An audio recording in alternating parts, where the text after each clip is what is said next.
One of the main reasons why living organisms exist on our planet is the vast amount of liquid water in the world ocean.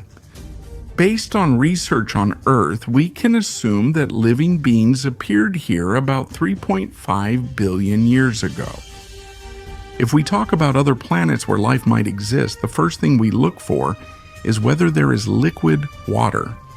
Its presence increases the likelihood that the planet is habitable. Over the past 30 years, researchers have discovered more than 5,000 exoplanets. It's also worth mentioning the super-Earth, which has a huge liquid ocean. We'll talk about this object in more detail. How did we manage to discover this super-Earth, and how did we find out that it contains a huge amount of water? As expected, scientists have one important question about this object. Is it possible for living organisms to exist there? Hubble? The name of this exoplanet is Transiting Exoplanet Survey, Satellite Object of Interest, 1452b. It is located in the constellation Draco, and its distance from Earth is about 100 light-years. This exoplanet was first detected by a National Aeronautics and Space Administration satellite called Transiting Exoplanet Survey Satellite, which was created to study transiting exoplanets. The satellite began its mission in 2018. Its area of operation is quite large. For example, Kepler's was 400 times smaller. TESS uses the transit method in its work. So what is the transit method? It is considered the optimal method used for detecting exoplanets. At the moment when a planet passes by its parent star in our line of sight, we see a sharp dip in the light curve if we look at the graph. By studying the light curve of the parent star, scientists can determine whether it is surrounded by planets. At least approximate values for the planet's size, its mass, and its period can be determined during the analysis of the light curve. TESS noticed the exoplanet TUI 1452b as it orbited around the red dwarf, thus forming a close binary pair. The combination of letters. TOI stands for an object that interests TESS. In this case, we mean the main star, the red dwarf. The combination of numbers 1452 indicates the target number listed in the catalog. The letter B at the end tells us that this exoplanet is the first one discovered around this star. So we can say that TUI 1452b is the first exoplanet of the specified star that we have learned about. Based on the data obtained from Transiting Exoplanet Survey satellite, we can also say that the brightness level there decreases every 11 days. Based on this, we can assume that TUI 1452b was orbiting an object that is part of a binary dwarf system. The distance between the binary stars is about 97 astronomical units, and Transiting Exoplanet Survey satellite sees these two stars as a single object. The observations from the Canadian Observatory Mont-Mégantic became important for us. Its Penn State optical infrared camera separated the two stars from each other, which helped us learn that the exoplanet orbits the larger star. Take a close look at this image from the research paper. You can notice that the observatory's camera, thanks to its higher resolution, shows exactly two stars. The conclusions of the researchers from Canada were later confirmed by their Japanese colleagues. Since the existence of the exoplanet was proven, it was then possible to proceed to studying the physical characteristics of the object. If we are talking about the amount of light emitted by the star, several factors influence it. The decisive factor here is the size of the moving object. In the course of studying the drop in light, scientists concluded that we are dealing with a super-Earth that orbits transiting exoplanet survey satellite object of interest, 1,452, a super-Earth is more than 1.5 times larger than Earth. As we mentioned earlier, every 11 days there's a sharp change in brightness level. Accordingly, the exoplanet completes an orbit around its main star, transiting exoplanet survey satellite object of interest, 1,452 in 11 Earth days. As you know, our planet takes 365 days to complete a full orbit. The time it takes transiting exoplanet survey satellite object of interest, 1,452b, to make a full orbital revolution is so insignificant because the exoplanet itself is located at a short distance from its main star. The temperature and brightness of this star are very low compared to other main stars, even our Sun. The exoplanet is located in the habitable zone of its star. The temperature levels are such that transiting exoplanet survey satellite object of interest, 1,452b, could have liquid water. So there is a chance that there are living organisms on the exoplanet. Perhaps this celestial object became even more interesting after more detailed studies of its properties. It was also important to determine the mass of the exoplanet. To find out this value, scientists decided to use the radial velocity method. When a planet orbits, a gravitational interaction is established between it and the star.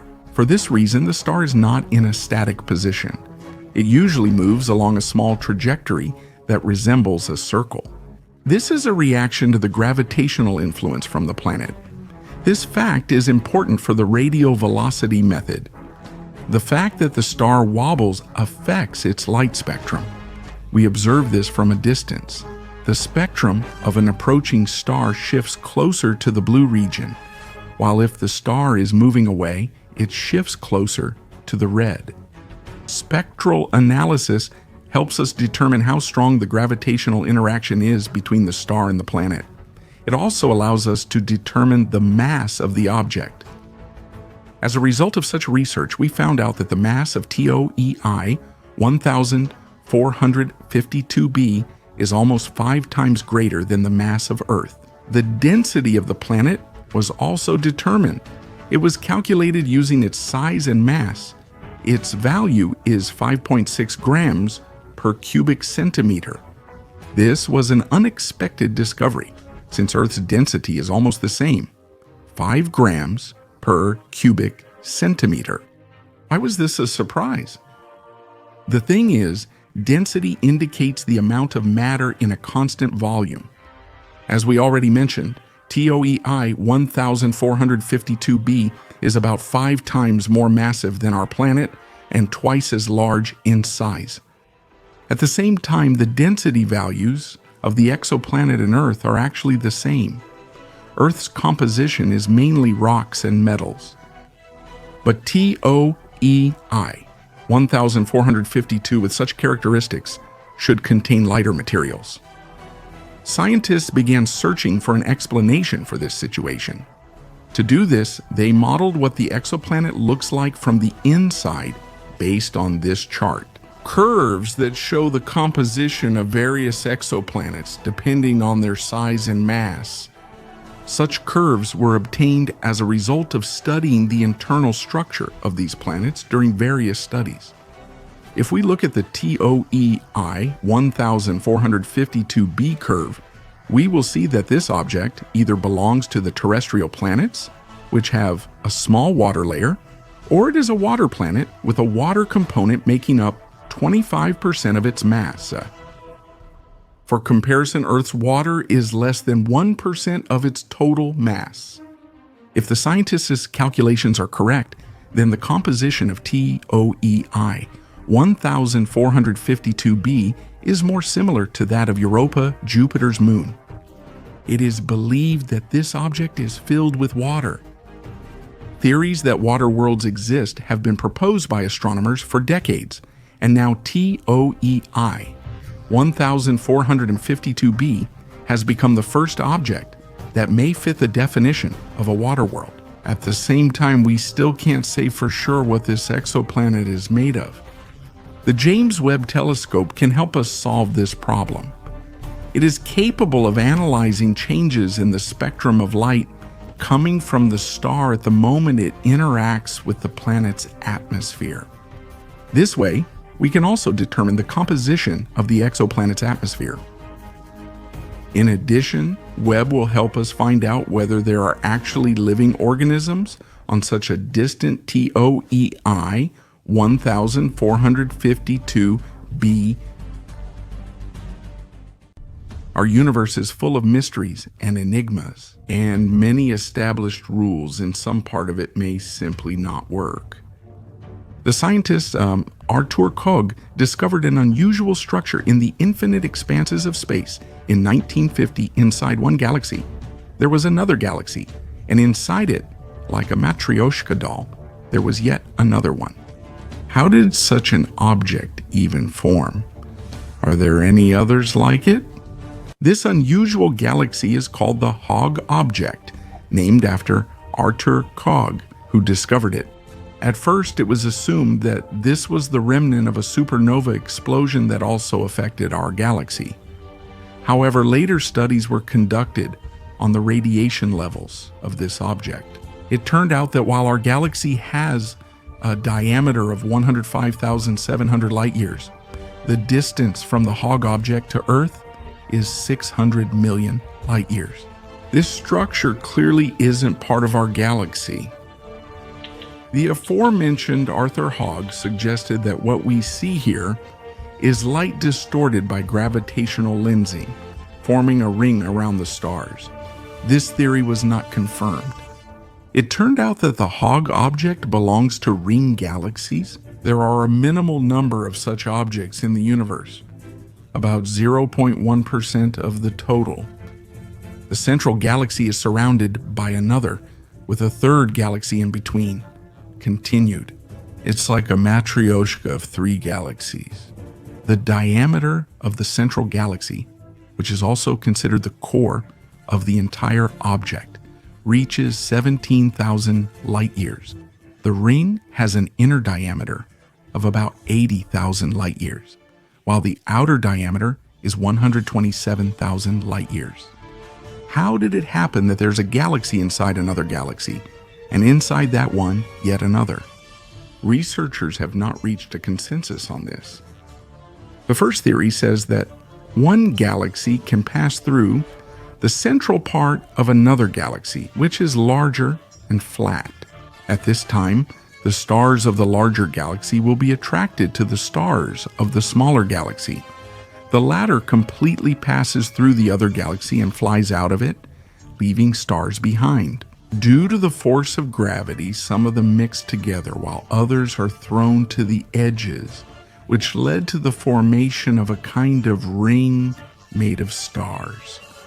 This version may explain the nature of other ring-shaped galaxies. However, with Hoag's object, things are much more complicated. Researchers have not been able to find any evidence that it has ever collided with other galaxies. There is another version. It says that Hoag's object was formed thanks to two separate satellite galaxies. One of them became the ring, and the other became the core. This theory could also explain why the colors of these two parts are different, since in that case they would be objects of different origins.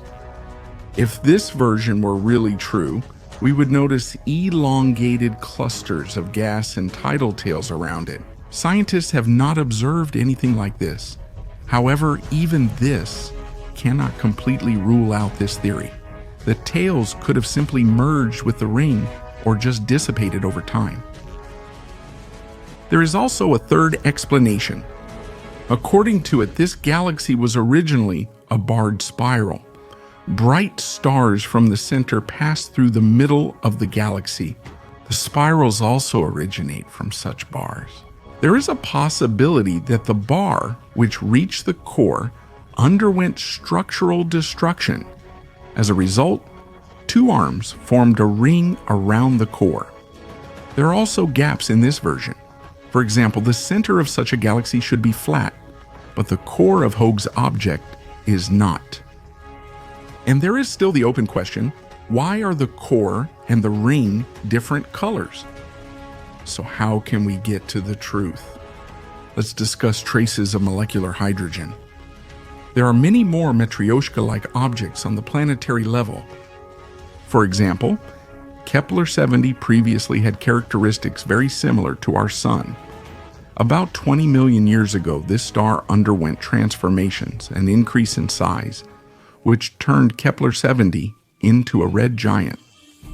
This stage for the star also ended, and as a result, it turned out that there were 2 planets inside Kepler-70. No significant damage was noticed on them, even though they had been inside the star for millions of years. The discovered objects were named Kepler-70b and Kepler-70c. They were only slightly smaller than Earth. The mass of the first planet was 76% of Earth's mass, and the second was 87%. In terms of external characteristics, Kepler-70b and Kepler-70c most closely resembled the core of Jupiter. During further research, scientists learned that these 2 objects were once part of a giant planet. When 70 transformed into a red giant, it destroyed the planet's gaseous envelope, and the core split into 2 parts, which were initially considered planets. A similar situation can be observed in the constellation Microscopium. At the closest possible distance to the star, Henry Draper, 20,339, there is an exoplanet. When this star was a red giant, its size was larger, so the exoplanet must have been engulfed several times. If this still did not happen, it means that at that time, the distance between Henry Draper, 20,339, and the exoplanet was greater. After the star shed its outer shell, tidal forces caused the exoplanet to move closer to Henry Draper, 20,339. There is another theory. According to it, this star has not yet transitioned into a red giant, which means the exoplanet is facing absorption and destruction. Stars that function inside another star are considered a more common phenomenon. This was first announced by scientists Kip Thorne and Anna Zhitkoff in 1975. Red giants, when they collide with neutron stars, are very likely to absorb them. In 2014, researchers discovered a nesting doll star named HV 2112. It is located in the small Magellanic Cloud and is 200,000 light years away from Earth. Such a star can be called a Thorne-Zhitkoff object. However, things are not so clear-cut with HV 2112. There are studies that deny such a structure of the object. There are also similar nested objects in the solar system, and we don't have to look far. Everything is right here on Earth. We're talking about the meteorite LEP-02342, which fell near the South Pole. During research, small particles with a diameter of 0.1 mm were found inside the meteorite. These inclusions consisted of molecular oxygen in its atypical form, deuterium, nitrogen, and heavy hydrogen. Other objects that have ever collided with Earth did not have a similar composition. The set of elements is more reminiscent of a comet's composition. It is quite possible that it was a comet at the stage of its formation inside the meteorite. Because these objects have different origins, their composition will also differ. Meteorites are those objects that crashed into the Earth and remained in it. In most cases, these are parts of asteroids. There has never been a case where comets or their fragments collided with the Earth. Returning to the meteorite LEP-023-42, we can assume that a comet crashed into an asteroid. Perhaps at that time, about 3 million years had passed since the birth of the Sun. Objects like asteroids and comets were in the early stages of their formation. Many of them were destroyed by colliding with each other, while some merged into a single whole. This could be the explanation for LEP-023-42. The universe has not yet revealed all its secrets, and whether it ever will is unknown. With each discovery, we find more and more amazing objects. A vast ocean with no end, its waters boiling hot and never calming for even a second. On top of that, a thick wall of fog hangs over the ocean, so it's almost impossible to see anything. The light from the main star is quite dim, and it barely reaches the surface because of the dense clouds. It's hardly possible to even notice the change between day and night here. Again, that's because of the clouds. Morning comes when the pitch darkness turns into a veil of grayish clouds. The internal structure of the object is a layer of ocean, beneath which there is a core made up of hot ice. This intriguing description most likely accurately reflects what is happening on the planet Gliese 1214b. What secrets does it hide? Scientists have been discussing the likelihood of planets whose surfaces would be entirely made of ice for quite some time. The first theoretical justification appeared in the 1970s. Around the same time, it was confirmed that the process of melting water ice could begin as a result of tidal forces and radioactive decay inside planets. With a high degree of probability, this happens on the moons of Saturn and Jupiter. An endless ocean could have formed on them. But because these objects are located at a great distance, their surface is covered by a layer of ice. The ocean planet in its characteristics is not identical to the moons of Saturn and Jupiter. It is believed that the ocean on such planets is the upper layer, and its depth usually exceeds 100 kilometers. In 2004, the French scientist Christopher Sautin, together with his colleagues, theoretically calculated the evolutionary processes on such planets. They developed a theory which states that if a planet's mass is 10 times greater than Earth's, it is surrounded by a gas and dust cloud, which in turn contributes to a stronger attraction of elements such as hydrogen and helium to the planet. Gradually, the planet becomes a gas giant. If the excess is between 6 and 8 Earth masses, then the composition will have roughly equal amounts of ice and rocky material. Let's say on Earth, the amount of water compared to various rocks is a tiny fraction.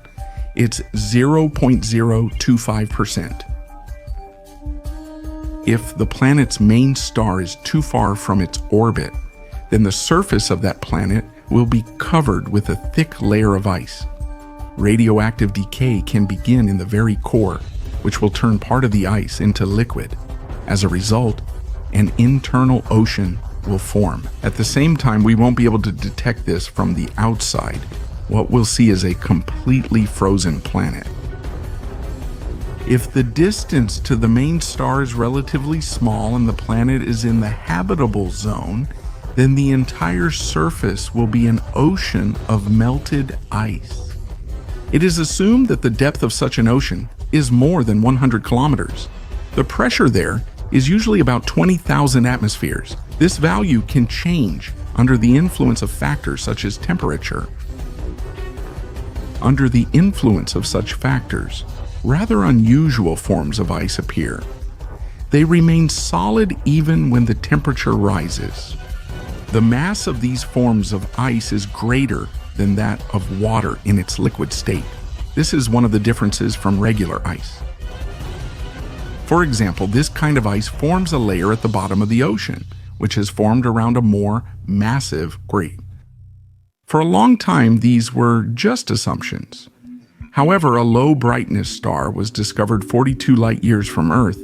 Its name is Gliese 1214. With its help, scientists were able to test their assumptions in practice. The star was a red dwarf. If you compare it to the sun's diameter is 5 times larger. The sun's mass is 84.3% greater than Gliese 1214. In addition, the sun's brightness is 300 times higher. The temperature of Gliese 1214 is about 2,700 degrees Celsius. After reviewing this data, it is absolutely reasonable to conclude that we are dealing with a completely ordinary red dwarf. However, it's not that simple. In 2009, it was discovered that there is a single planet near Gliese 1214 named Gliese 1214b.